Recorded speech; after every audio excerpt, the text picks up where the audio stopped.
अक्सर CA foundation के बच्चों का ना एक क्वेश्चन रहता है मेरे से हमेशा क्लासेस में कि मैम हमें कितने आवर्स पढ़ना चाहिए, कितने आवर्स सफिशिएंट है। अगर अभी हम जून में एग्जाम देने वाले हैं तो हमें कितने घंटे की पढ़ाई करना जरूरी है।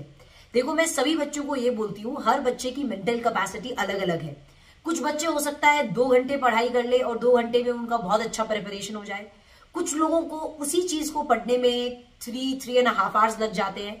तो एक्चुअली ऐसा कोई स्टैंडर्ड टाइम नहीं है कि आपको दिन में 8 घंटे पढ़ना है, 9 घंटे पढ़ना है। हर बच्चे के लिए ये टाइम डिफर कर सकता है। अब मैं आपको एक इजी चीज बताती हूँ कि किस तरीके से आप लोगों को ये डिसाइड करना है कि आपको कितने घंटे पढ़ने पड़ेंगे for you to clear your June exams, right. चलिए, let's get the video rolling. सबसे पहले मैं आप लोगों को सभी को बोलूंगी, आप एक पेपर और पेन लो और आप ना आने वाले जो डेज है उसका एक टाइम टेबल बना लो कि आप जून एग्जाम्स के लिए कितना टाइम में क्या क्या चीज कंप्लीट करने वाले हो।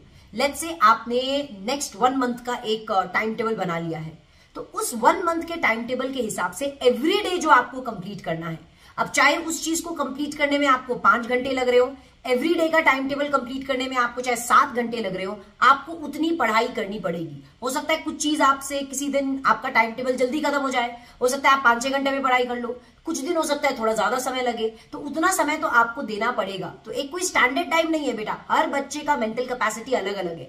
और सबसे इंपॉर्टेंट चीज मैं अगर बोलूं, अगर आपको जून 24 एग्जाम्स को क्लियर करना है ना, तो सबसे पहली चीज जो आपको अभी करनी चाहिए वो है टाइम टेबल बनाना। आपका नेक्स्ट 1 मंथ का टाइम टेबल आपके पास रेडी होना चाहिए कि हर दिन आपको क्या क्या प्रिपेयर करना है, किस चीज को पढ़ना है, कौन से क्वेश्चंस प्रैक्टिस करने हैं।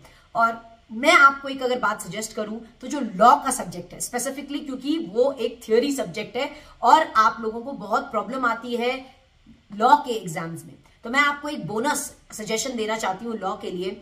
एवरी डे सुबह उठ के आप 1 से 1.5 घंटा, अराउंड 1 to 1.5 आवर आप सुबह उठ के अपने लॉ के सब्जेक्ट को दीजिए। क्योंकि लॉ का सब्जेक्ट क्या है कि चीजें बहुत सारी है, अब आपको बहुत सारे एक्ट्स पढ़ने हैं न्यू सिलेबस में, तो आप भूल जाते हो। मैं आप सभी को सजेस्ट करूंगी कम से कम सुबह का 1 से 1.5 घंटा लॉ के रिवीजन में दिया करें, एंड अपने रिवीजन के बाद कम से कम 2 क्वेश्चंस को लिखकर देखा करें, and then you see the magic कि आपका लॉ का स्कोर कैसे इंप्रूव होता है आपके एग्जाम्स में। क्योंकि सुबह का time is the best time to study, आपका दिमाग बिल्कुल फ्रेश रहता है और अगर आप सुबह पढ़ाई करोगे तो वो चीजें आपको बहुत दिन तक रिटेन रहेगी।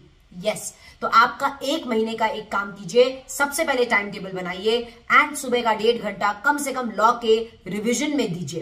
एंड एक और चीज मैं आपको एक बहुत ही इंपॉर्टेंट बात बताने वाली हूं, वो है ये कि इंडियन पार्टनरशिप एक्ट एक छोटा सा एक्ट है, एग्जाम में आपको अच्छे मार्क्स का पूछा भी जाएगा और इस पूरे के पूरे एक्ट को मैं लिखवा के पढ़ाने वाली हूं। दैट मीन्स आप इस पूरे के पूरे एक्ट के नोट्स मेरे साथ बना सकते हैं। ये सेशन मैं आपका ट्यूसडे को लेने वाली हूं from 3 PM। Yes, you heard it right. तो afternoon 3 PM on Tuesday Indian partnership Act के यूनिट 1 एंड यूनिट 2 को हम बहुत डिटेल में लिखने वाले हैं। इतना डिटेल में लिखेंगे कि आप लोग कभी भी Indian partnership act in note से रिवाइज कर पाओगे।